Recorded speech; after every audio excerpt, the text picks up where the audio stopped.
Hello everyone, I welcome you all on your own YouTube channel RK English Junction. Friends, आज के इस video में हम एक बहुत ही महत्वपूर्ण topic dust of the snow के बारे में बात करेंगे। डस्ट ऑफ स्नो जो क्लास 10 की पहली कविता है फर्स्ट फ्लाइट प्रोज की, और केवल एक्सप्लेनेशन ही नहीं, ये रॉबर्ट फ्रॉस्ट की कविता है। केवल एक्सप्लेनेशन ही नहीं बल्कि इसके सारे डिवाइसेस के बारे में देखेंगे। इसके डिवाइसेस, राइमिंग, लिटरेरी डिवाइसेस क्या क्या है, सब समझे। जो एग्जामिनेशन कुछ भी छूटे नहीं, बस बिल्कुल ये है कि कुछ छूटना नहीं चाहिए एग्जामिनेशंस में, ठीक है। ये रॉबर्ट फ्रॉस्ट की कविता है। रॉबर्ट फ्रॉस्ट बहुत जाने माने पोएट हैं और ये बर्फ के बारे में काफी लिखते हैं। जितना मैंने पढ़ा है बर्फ के बारे में, रॉबर्ट फ्रॉस्ट की कविता जो है काफी चर्चित रहती है। और द रोड नॉट टेकन, केवल उसमें कहीं न कहीं बर्फ का जिक्र नहीं हुआ है, क्लास 9 की कविता है।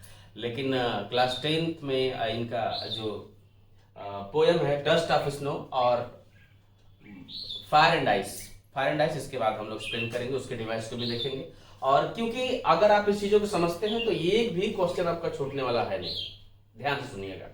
सबसे पहले रॉबर्ट फ्रॉस्ट की इस कविता का हम स्टेंजा को देखेंगे। स्टेंजा मैंने आपके सामने लिख रखा है। स्टेंजा आप क्या देखेंगे? The way of a crow shook down on me the dust of snow from a hemlock tree. सबसे पहली बात मैं बता दूं कि इस कविता की थीम क्या है।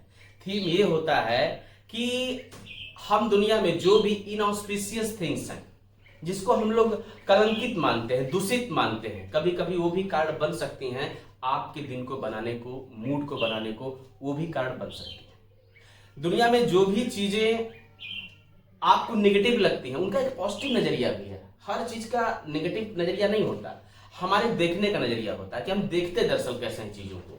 तो वो भी चीजें जो आपको बेकार लगती हैं, जो पॉइजनियस हैं, जो नेगेटिव जो है कि एटीट्यूड को जो है इंडिकेट करती हैं, sometimes it may be the reason for your happiness, तो उनको भी हमें ध्यान में रखना। We have to always keep their views in our mind also. ये पोएम यही बयां करती है कि जो भी नेगेटिव थिंग्स हैं, जो भी नेगेटिव हमारे नेचर में नेगेटिव जो भी वाइब्स हैं, जो भी नेगेटिव आर्टिकल्स हैं, या नेगेटिव जो भी बायोटिक चीजें हैं, वो कभी कभी आपके खुशी कारण भी बन सकती हैं। अब इसमें रॉबर्ट फ्रॉस्ट क्या कहते हैं? The way of a crow shook down on me the dust of snow from a hemlock tree. इसमें पोएट जो है बहुत दुखी है, पोएट बहुत सैड है, बहुत ग्लूमी है, मेलांचोलियस है। उस तो किस तरीके से एक क्रो ने आकर के पोएट के मूड को बिल्कुल चेंज कर दिया, यानी जो खराब मूड था उसको अच्छे मूड में कर दिया। यही प्रकृति की खासियत है। नेचर की खासियत यही है कि नेचर में हर चीजें अपने हिसाब से नेचर मैनेज करती है। आपको जो चीज बुरी लग रही है आपके मनोभावनात्मक तौर से लग सकती है, लेकिन नेचर के निगाह में सब इक्वल है। नेचर सबको कहाँ कैसे यूज करना है ये आप नहीं जानते हैं, because you are also a part of nature. And how you will be used, how you are being used, you don't know about it. Only nature knows everything. So here explanation of the nature has been just shown to all of us, and we have to just observe only the major things in this poem, that what are those things which do not just see in depth, गहराई में क्या नहीं देखते हैं। तो crow और hemlock tree, देखो दोनों, क्रो कौवा जो एक नेगेटिव अनस्पेशियस एक जीव माना जाता है, हेमलॉक ट्री जबकि क्या, हेमलॉक ट्री एक पॉइजनस ट्री होता है, जहरीला पेड़ होता है। इसमें छोटे छोटे व्हाइट फ्लावर्स आते हैं।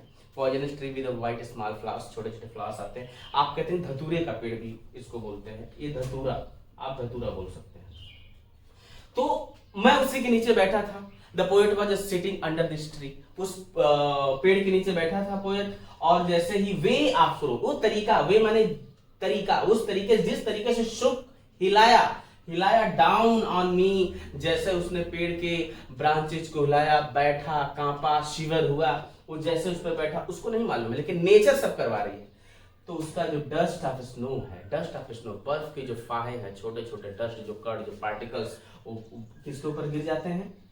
वो पोएट के ऊपर गिर जाते हैं। वो हेमलॉक ट्री के ऊपर जो बर्फ जमा थे उस पर जब कौवा आया उसको हिलाया, और फ्रॉम हेमलॉक ट्री जैसे ही dust of snow has given my heart a change, मेरे ऊपर गिरे, मेरे दिल की सारी मनोदशा ही क्या हो गई? बदल गई। उसने बदल के रख दिया हमारे, मेरे मनोदशा को बदल गया। यानी what why I was thinking at the time in depth, जो मैं गहराई से बिल्कुल सोच रहा था, एट रेडम इज, ये गायब हो गया, ये ब्लूस हो गया, ये गायब हो गया। और उसने मुझे क्या कर दिया, मेरे हार्ट को बिल्कुल क्या कर दिया, बदल करके रख दिया, चेंज कर दिया of a mood and saved some part of day I had rude, और मेरे उस समय को बचा लिया जो समय अभी और आगे चल करके इसी अवस्था में रहने वाले थे, बिगड़ने वाले थे, वही ग्लूमी अवस्था रहने वाली थी, वही सैडनेस अवस्था रहने वाली थी। अब क्या किया, इस बर्फ के यानी कि डस्ट ऑफ स्नो ने मेरे मूड को क्या कर दिया, मेरे हार्ट को क्या कर दिया, बिल्कुल चेंज कर दिया, यानी पॉजिटिव अवस्था में ला दिया। यानी जो रूड होने वाले थे, जो रूइन होने वाले थे, जो रिग्रेट करने वाले थे, यानी हेल्ड इन रिग्रेट, जो अभी भी पछतावे वाली अवस्था में गुजरने वाले थे, वो समय क्या हो गए मेरे, सेव कर दिए, उसको बचा दिया। उस पल ने मुझको क्या कर दिया, इस पल ने हमको बचा दिया, यानी अब मैं फील ठीक कर रहा हूं। Now the central theme of the poem, what will be? This poem shows the capacity of the nature, कि how a nature can transform your whole attitude and your viewpoints towards the natural things. यहाँ पे जैसा दिखाया गया है, hemlock tree और crow दोनों अनऑस्पिशियस things हैं, दोनों को एक बुराई या नकारात्मकता का एक प्रतीक माना जाता है, लेकिन प्रकृति किस तरीके से आपके व्यवहार पे, आपके दृष्टिकोण पे पूरी तरीके से सकारात्मकता वाला चेंजिंग ला देती है। यही इस पोयम का मेन थीम है कि how all little things can transform you in this nature, even those things are being agitated as a negativeness, वो नेगेटिवनेस के तौर पे जानी जाती हैं, लेकिन कैसे पॉजिटिव नजरिए से आपको बिल्कुल चेंज कर देती हैं, ट्रांसफॉर्म कर देती हैं, बदल देती हैं। यही थीम है। सो आदमी हो, चाहे कोई भी व्यक्ति हो, इंसान हो, आपके घर में हो, आपके दोस्त हो, यार हो, सबका एक दो पॉइंट होता है। यानी कि क्या कहावत है कि एक चेहरे में होते हैं कई चेहरे, जिसको भी देखना कई बार देखना, ये बातें लागू होती हैं। तो एक ही तरीके से किसी को जज करना ठीक नहीं, उसका एक दूसरा तरीका भी है, हमें देखना चाहिए। अच्छा, अब इसके बाद हम इसके कुछ लिटरेरी डिवाइसेस को देखेंगे जो इंपॉर्टेंट है। अब उसके साथ हम राइमिंग लिटरेरी डिवाइसेस क्या क्या हैं, हम उसको एक नजर में हम क्लियर कर देते हैं। Okay, next. अब यहाँ पे अब हम देखेंगे डस्ट ऑफ स्नो के पोएटिक डिवाइसेस को। सबसे मोस्ट इंपॉर्टेंट ये पॉइंट हो जाता है। पोएटिक डिवाइस को जानना बहुत जरूरी है। फिगर ऑफ स्पीच भी बोलते हैं इसको, यानी कि हिंदी में अलंकार होता है। यानी कि कौन कौन से हर एक लाइन में, एक स्टेंजा में प्रभावपूर्ण शब्द, प्रभावपूर्ण तरीका, इफेक्टिव वे पोएट ने क्या यूज किया है, उनके भी अलग अलग नेम है, स्पेसिफिक नेम है। आप जैसे राइमिंग स्कीम पूछ ले कि राइमिंग स्कीम क्या है पोएम की राइमिंग स्कीम। राइमिंग का मतलब होता है तुकबंदी करना। जैसे कि कोई एक लाइन ले लीजिए, जैसे कि एक राजा था, एक रानी है, हम दोनों की कहानी है, तो राजा रानी, ये रानी लास्ट में क्या है, तुकबंदी कहानी। वो ऐसे ही क्या होता है, स्कीम होता है, राइम, रिदमिक, रिदम क्या मिल रहा है, दोनों का तुकबंदी क्या मिल रही है। जैसे कि हमारा स्ट्रेंजर है, as you know better about it, we have not a digital board but we are trying to express all those things which are important, ठीक है। तो अब जैसे यहाँ पे पहले वाले लाइन में, पहले वाले स्टेंजा की पहली लाइन में क्रो है, दूसरी लाइन में मी है, तीसरी लाइन में स्नो है, चौथी लाइन में ट्री है। अब देखिए मैच क्या कर रहा है, क्रो से क्या मैच कर रहा है, स्नो, पहली लाइन से तीसरा वाला वर्ड, मी से ट्री, क्रो, स्नो, मी, ट्री, तो यानी कि इसको कहेंगे ए पहला है, ये मैच नहीं कर रहा है इसलिए बी, लेकिन ये मैच कर रहा है, क्रो से स्नो इसलिए फिर ए, ये मी से ट्री इसलिए बी, तो ए बी। तो पहला वाला क्या राइमिंग वर्ड आ गया, ए बी, ये पहले वाली राइमिंग वर्ड आ गया राइमिंग वर्ड, ठीक है। अब इसमें सीडी सीडी क्यों करेंगे, क्योंकि ये क्रो या स्नो इसी साउंड में नहीं है, ये अलग अलग साउंड है। जैसे देखिए हार्ट, हार्ट ये बिल्कुल अ वाली मात्रा से हार्ट, इधर है मूड, अब इसको कहेंगे हम बी, इसको कहेंगे सी। अब देखिए हार्ट पार्ट लेंगे, हार्ट पार्ट, तो ये भी B, mood rude, A B C, यानी बी सी, सॉरी बी नहीं सी लेंगे, सॉरी डी लेंगे क्योंकि ऑलरेडी बी है इसमें, सी डी सी डी, तो सी डी सी डी, क्योंकि इसका साउंड अलग था, इसका साउंड अलग था, इसलिए लेटर भी, राइथमिक लेटर भी हम अलग रखेंगे। इसलिए क्रो है तो स्नो है, मी है तो ट्री है, हार्ट है तो पार्ट है, मूड है तो र्यूड है। देख लिए ए बी सी डी। मुझे उम्मीद है कि आप और पोएम में राइम उसका देख पाएंगे कि राइमिंग क्या है और पोएम की स्टेंजा में। इसमें एलिट्रेशन का भी यूज किया गया है। एलिट्रेशन एक बहुत ही इंपॉर्टेंट पोएटिक डिवाइस है इंग्लिश की, लिटरेरी डिवाइस या फिर पोएटिक डिवाइस। एलिट्रेशन का मतलब क्या होता है? ऑकरेंस, यानी to occurrence of same letter और साउंड। ऑकरेंस मतलब पुनरावृत्ति, यानी कि एक सेम लेटर की ही पुनरावृत्ति, यानी एडजेसेंट लाइन में, उसकी जुड़ी हुई लाइन या क्लोजली बिल्कुल नजदीक वाले लाइन में, नजदीक वाले वर्ड में सेम लेटर का यूज किया गया हो, या नजदीक का मतलब होता है एक आध वर्ड छोड़ के भी हो तो आप पकड़ सकते हैं उसको, बोल सकते हैं इसमें एलिट्रेशन है। एलिट्रेशन का मतलब होता है पुनरावृत्ति, यानी कि जो लेटर, यानी कि आप हिंदी में पढ़ेंगे कि अलग जो अनुप्रास अलंकार, यानी कि एक ही अक्षर का जो पुनरावृत्ति है बार बार है, ठीक है ना, एक ही अक्षर का। ऐसे चारू चंद की चंचल क्रीड़े, तो चारू चंद चंचल है ना, च ठीक है, तरडो तनुज क्या क्या है त से। तो उसी तरीके से एलिट्रेशन इंग्लिश में क्या होता है? सेम लेटर और साउंड, ऑकरेंस पुनरावृत्ति हो सेम लेटर का या साउंड का भी, तब भी। अब जैसे कि हैज यच है, एक लेटर देखना है, हैज गिवन नहीं है, माई भी नहीं, लेकिन हर्ट है, यहाँ एच मिल रहा है, एक लाइन में हमको देखना होता है, एक लाइन में। अब यहाँ पे देखिए एंड है, एस है, यस है, एक बार में मिल गया यस और यस, तो यहाँ एलिट्रेशन है। सिंपल सी बात है, आपको समझना पड़ेगा। यहाँ एलिट्रेशन है, इसमें यच का एलिट्रेशन है, इसमें यस का एलिट्रेशन। तो एलिट्रेशन इक्वल टू क्या लिखेंगे? सेम सम। इसमें क्या है एलिट्रेशन? हैज हर्ट, क्योंकि एच से भी स्टार्ट है, एच से भी स्टार्ट है, ठीक है। अब अगला पोएटिक डिवाइस हम देखेंगे कि और क्या क्या है। अब देखेंगे कि और डस्ट ऑफ स्नो में और कौन सी पोएटिक डिवाइस है। डस्ट ऑफ स्नो में आपका इन्वर्जन का यूज किया गया है। इन्वर्जन यानी विक्रमण, इन्वर्जन मतलब तो उल्टा, लेकिन उल्टा क्या, यानी कि जब कोई पोएट किसी भी कविता में जबरदस्ती का उलटफेर करे राइम बनाने के लिए। क्या बनाने के लिए?